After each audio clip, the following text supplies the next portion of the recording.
चलो तो हम एक दो सम देख लेते हैं जिससे हमको पता चल जाएगा लिमिट वर्क कैसे करता है।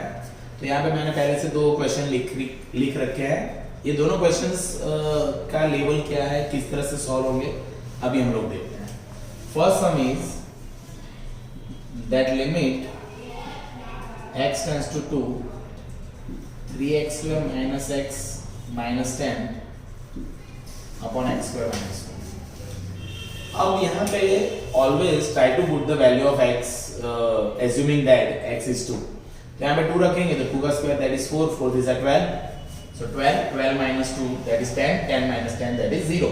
So numerator is 0 and the denominator 2 का square that is 2 square is 4, 4 minus 4 is also 0, so it's a 0 by 0 form which is indeterminate form, or we can find the value of function at the point x is equal to 2।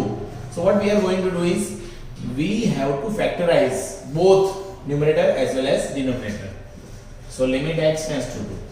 Now here 10 3s are 30 and we have to make a minus 1 with the addition of that, so it's a 6 5s are, so it will become 3x square minus 6x plus 5x minus 10। In the denominator it's a square minus b square, then it's x minus 2 x plus 2। So limit x tends to 2। Now 3x is common, so x minus 2 plus 5 x minus 2 upon x minus 2 x plus 2। So the factors are 3x plus 5 and x minus 2 upon x minus 2 and x plus 2, both get cancelled, so the remaining is limit x tends to 2 3x plus 5 upon x plus 2। Now at the place of this जब आप simplify कर लो तो यहाँ पे आके वापस एक बार check करो कि x की वैल्यू 2 रखो तो it will become 6 plus 5 that is 11 and यहाँ पे 2 plus 2 that is 4, so it is not 0। So what we are going to do is put the value of x directly, so it will become 3 into 2 plus 5 upon 2 plus 2, okay, so it will become 6 plus 5 upon 4, so answer is 11 by 4। So 11 by 4 is the answer of limit of this function। clear? देख लो इसको अच्छे से, ये तो easy सा concept हो गया। This some is for understanding only concept of the limit, कि आपको लिमिट का कॉन्सेप्ट पता होना चाहिए। फिर हम एग्जाम पॉइंट ऑफ व्यू जो आईएमपी सम्स है या तो जो डिफरेंट टाइप ऑफ लिमिट्स हैं, डिफरेंट टाइप ऑफ लिमिट्स यानी ट्रिग्नोमेट्रिक फंक्शंस के लिमिट निकालना, फिर लिमिट्स आधे सम्स ऐसे हैं जिसको आप ऐसे फैक्टर वेक्टर नहीं कर सकते, या तो आपको कुछ बायनोमियल थ्योरम लगाना, बहुत बड़ा फॉर्म हो जाएगा। तो वी हैव सर्टेन रूल्स जिसको अप्लाई करके हम लिमिट अलग अलग फंक्शंस की निकाल सकते हैं। तो हम वो नेक्स्ट सेक्शन में तो पढ़ेंगे ही, बट ये तो है बेसिक, आपको ये पता चल जाएगा लिमिट अप्लाई कैसे हो रहा है। Let us find the solution of this sum also. Okay, तो ये तो आपने देख लिया होगा, तो इट्स इजी। आगे देखते हैं हम लोग दैट कि ये सम क्या अलग है, ये सम में क्या अलग चीज है। Let us have limit x tends to 1 then x minus 2 upon x square minus x, minus is there, then 1 upon x cube minus 3x square plus 2x। okay, so ये है क्वेश्चन। अब x की value जा रही है 1 की तरफ, यानी 1 ले लेते हैं, एज्यूम करते हैं हम, तो 1 minus 2 is -1, तो ऊपर तो 0 नहीं हो रहा, यहाँ पे 1 minus 1 is 0, so ये 0 हो रहा है, so this whole term becomes infinity। और यहाँ पे भी 1 रखेंगे तो it's 1 minus 3 plus 2 that is also 0, so ये भी 0 हो रहा है। So the form is basically we can say that it's a infinity minus infinity form ना, infinity minus infinity form हो गया ये तो when infinity minus infinity form is there, तो आपको ऑलवेज क्या याद रखना है कि जब इंफिनिटी माइनस इंफिनिटी हो या तो कोई भी इंडिटरमिनेट फॉर्म हो, जैसे 0 रेस टू इंफिनिटी हो, इंफिनिटी रेस टू इंफिनिटी हो, या एनीथिंग रेस टू इंफिनिटी हो, 1 रेस टू इंफिनिटी, सो ऐसे जो भी इंडिटरमिनेट फॉर्म है उनका जब ये फॉर्म होता है तो basic form is basic form is 0 by 0 और इंफिनिटी by इंफिनिटी। ये दोनों में से एक आप अचीव कर लो पहले तो आपका फैक्टराइज करोगे या तो कोई भी आप चीज को अप्लाई कर सकते हो, बिकॉज यहाँ पे तो कुछ अप्लाई कर नहीं सकते हम लोग। तो what we are going to do is we will take the LCM, but first we factorise that. So it will become this, x is common from the denominator, then here x is common, it will become x square minus 3x plus 2. Okay, then limit x tends to 1, this term, this whole term remains as it is. Here it will become x minus 1 and x minus 2. Okay तो कहाँ पे थे हम लोग? ये सम इस तरह से चल रहा है, जैसे ये इंफिनिटी माइनस इंफिनिटी है तो हम डायरेक्ट नहीं कर सकते सॉल्व, तो हमने क्या किया, पहले इसको फैक्टराइज कर लिया अच्छे से।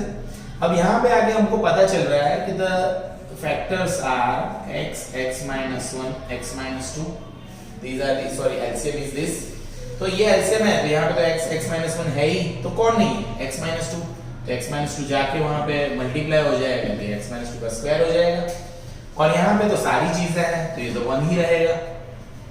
सो इसके बाद नेक्स्ट स्टेप देखते हैं हम लोग, तो लिमिट x टेंड्स टू 1, ऊपर x square minus 4x plus 4 minus 1 हो जाएगा, because we have expand this a minus b the whole square, then x minus 1, x minus 2 as it is.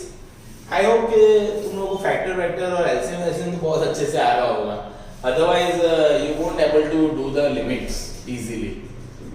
So here the remaining is x square minus 4x plus 3 upon x, x minus 1, x minus 2. So we achieve the form that we want. यहाँ पे factors हो जाएंगे x minus 3, x minus 1, नीचे है x, x minus 1, x minus 2, cancel. Now the remaining portion is x and x minus 2. So while you are putting 1, it won't become 0. So you can put the value 1 minus 3, 1, 1 minus 2. So minus 2 is there, this is 1 and this is minus 1. So the answer is 2. Okay. So ये तो एकदम simple सी बात हो गई कि limit का जब हमको कोई भी फैक्टर वेज या तो कोई सम आ रहा है तो अच्छे से फैक्टर वेक्टर निकालो। एक ऐसा ट्रिक जैसा आप याद रख सकते हो जब फैक्टर वेक्टर की कोई सम हो तो, कि यहाँ पे जो एरो है ना उसकी जगह पे आप माइनस रख दो, इसको निकाल के एरो की जगह पे आप एज्यूम करो ऐसा कि x टेंड्स टू 1 है तो उसको लिखा मैंने x minus 1. So that factor is the factor which will be cancelled in the sum, because वो वही फैक्टर है जो मेरा डिनोमिनेटर 0 बना रहा था, मैं डिनोमिनेटर न्यूमरेटर को 0 बना रहा था, तो उसी को हम निकाल के रखेंगे और वही कट आउट होगा, तो बाकी की चीज कैसी हो जाएगी, जो इंडिफिनिट फॉर्म नहीं होने देगी फंक्शन को। So the basic concept is, ये दो सम से आपको पता चल गया होगा कि बेसिक सम्स ऑफ लिमिट किस तरह से वर्क करता है। ओके,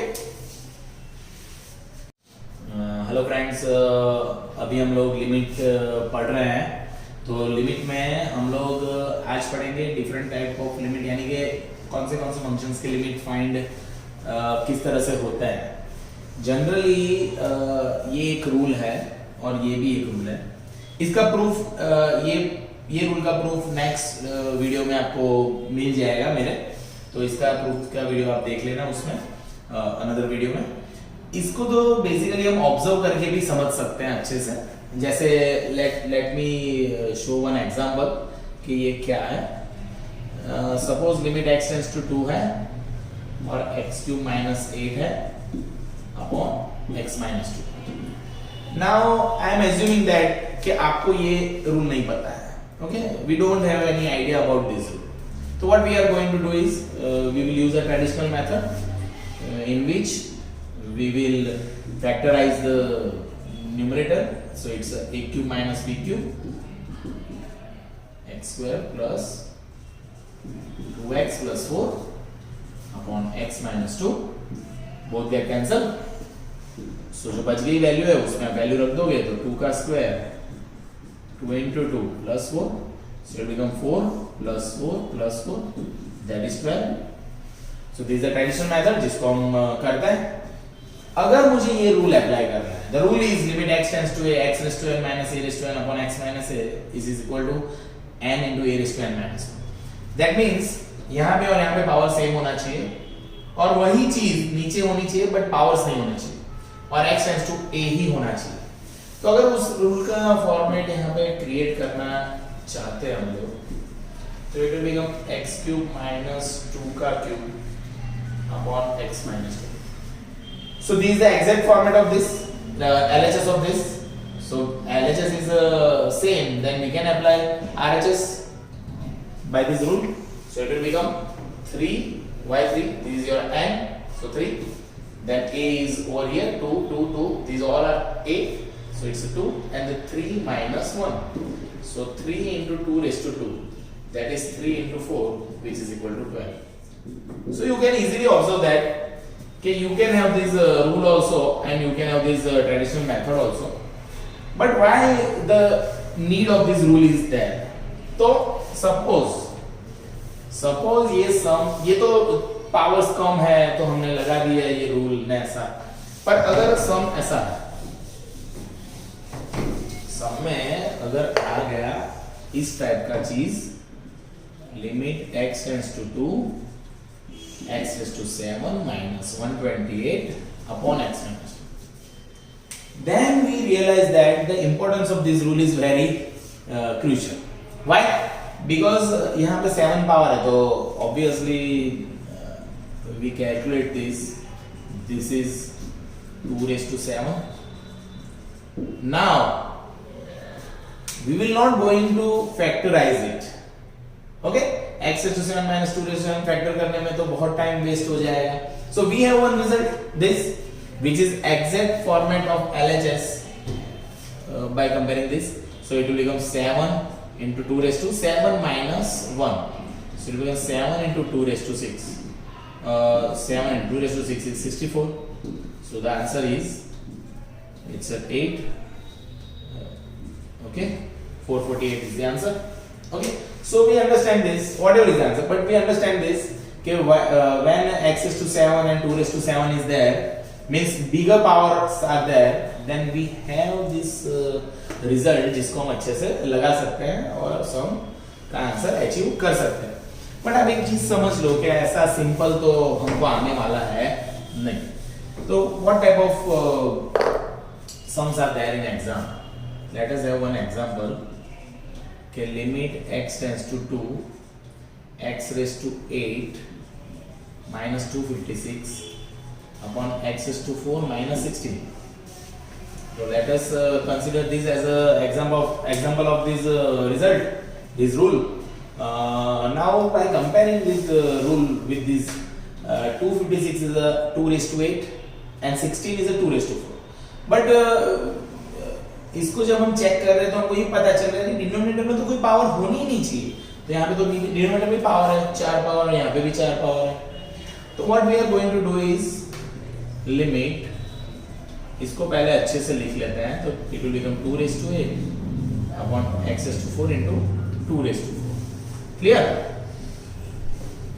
ओके, सो अब यहाँ पे रूल को बनाना है अगर मुझे, तो मुझे क्या करना पड़ेगा? लिमिट x टेंड्स टू 2, हमने न्यूमरेटर को अलग लिमिट दिया, limit x tends to 2 x raised to 4 minus 2 raised to 4, इसको भी अलग लिमिट दिया। Now what we are going to do is dividing this both the term by x minus 2, यानी यहां पे लिख देंगे dividing by x minus 2. So we can easily see this कि न्यूमरेटर का भी एक रूल बन गया और डिनोमिनेटर का भी एक रूल बन गया, which is this rule. So while we have left hand side of this rule, we can apply the right hand side. So it will become 8 into 2 raised to 7 upon 4 into 2 raised to 3. Okay, numerator has this rule and denominator has this rule. So it's a 4 2s are, that's 2 into 2 raised to 7 minus 3. So 2 into 2 raised to 4 that is 2 raised to 5. So the answer is 32 of this sum. So this sum gives us idea that whenever denominator has some power, then we have to arrange two rules, numerator as well as in the denominator also. Okay, so this is the basic idea how this rule can be applicable and किस तरह से ये answer हमको देता है. Okay, let us have another example of this rule. एक और example देख लेते हैं हम लोग, इससे आइडिया हमारा कॉन्सेप्ट ज्यादा क्लियर हो जाए. जैसे कि सम है एक limit x tends to 1 under root of x plus 1 minus 1 upon x. Let us have this as a example. तो यहाँ पे हम लोग देखेंगे कि sorry, the question is wrong. X tends to 0 है. Limit x tends to 0 and this is a example. तो जब x की वैल्यू 0 रख रहे हैं तो डिनोमिनेटर 0 हो रहा है और न्यूमरेटर में रखो 0, तो 0 plus 1 is 1, under root of 1 is 1, 1 minus 1 is also 0. So ये तो इंडिटरमिनेट फॉर्म है लिमिट का, फंक्शन का.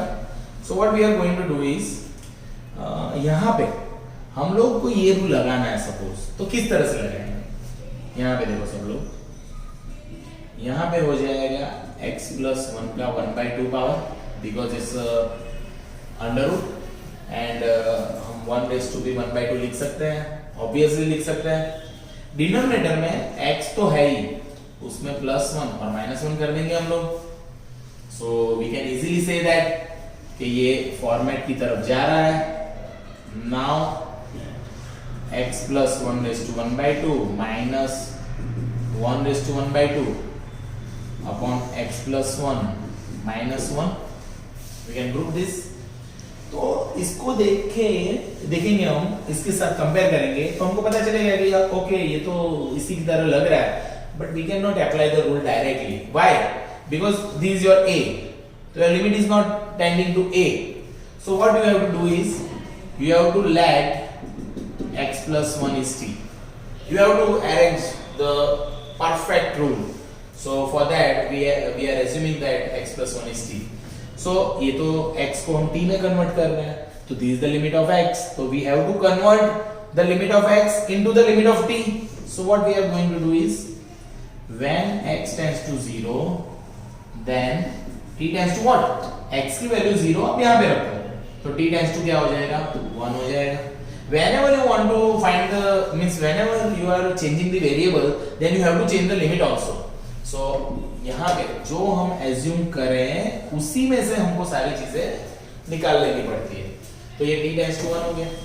So that means जब limit x tends to 0 था तब t tends to the 1 है, तो मैं t tends to 1 लिख सकता हूँ.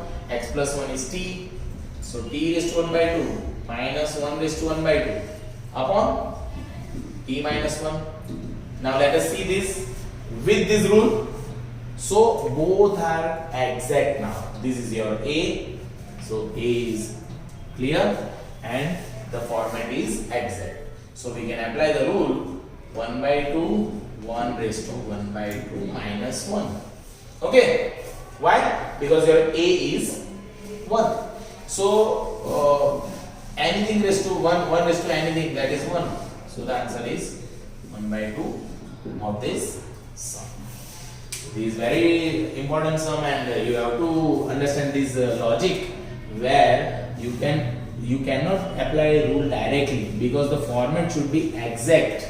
So this is the basic sums of this method, जिससे आप ये मेथड क्लियर अपने माइंड में कर सकते हैं. Thank you.